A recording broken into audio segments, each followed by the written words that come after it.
আজকে মজার একটা ভর্তা বানিয়েছিলাম। ভর্তাটা বানানো অনেক সহজ আর খেতে অনেক মজা। বাদামের ভর্তা করেছিলাম আর এই বাদাম ভর্তাটা খেতে এত মজা লাগে, এইভাবে করলে সবথেকে বেশি মজা লাগে বাদাম ভর্তাটা খেতে। আগে বাদামগুলোকে আমি খোসা ছাড়িয়ে পরিষ্কার করে নিয়েছি। খোসা ছাড়িয়ে পরিষ্কার করাটাই বেশি ঝামেলা।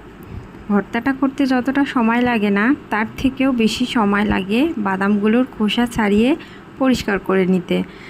বাদামগুলোকে অনেক আগেই আমি খোসা ছাড়িয়ে পরিষ্কার করে রেখে দিয়েছিলাম। এবারে সেগুলোকে এখন ভর্তার জন্য তৈরি করব। ভর্তা করার জন্য আমি এখানে বেশ খানিকটা কাঁচামরিচ, রসুন আর পেঁয়াজ নিয়েছিলাম। রসুনটা একটু বেশি পরিমাণে দিয়েছিলাম। রসুন আর কাঁচামরিচটা একটু বেশি দিলেই ঝালঝাল হলে বেশি মজা লাগে খেতে।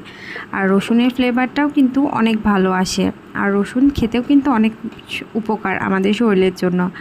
এখানে শুকনো মরিচ আগে ভেজে নিয়েছিলাম, আর কাঁচামরিচ, পেঁয়াজ, রসুন ভেজে তুলে রেখেছি, আর বাদামগুলোকেও ভেজে তুলে রেখেছি।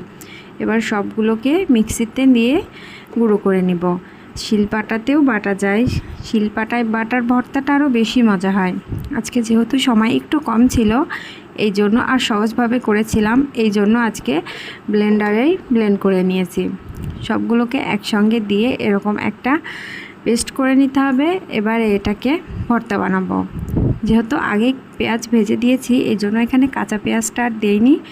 যেই শুকনো মরিচটা ভেজে রেখেছিলাম সেটাকেই লবণ সামান্য আর বেশ খানিকটা সরিষার তেল দিয়ে আগে খুব সুন্দর করে চটকে নেব। ভর্তাটা আপনি পেঁয়াজ মরিচটা যতটা ভালো করে চটকায়ে মাখাতে পারেন, আমার কাছে মনে হয় ভর্তার স্বাদটা ততই বেশি হয়।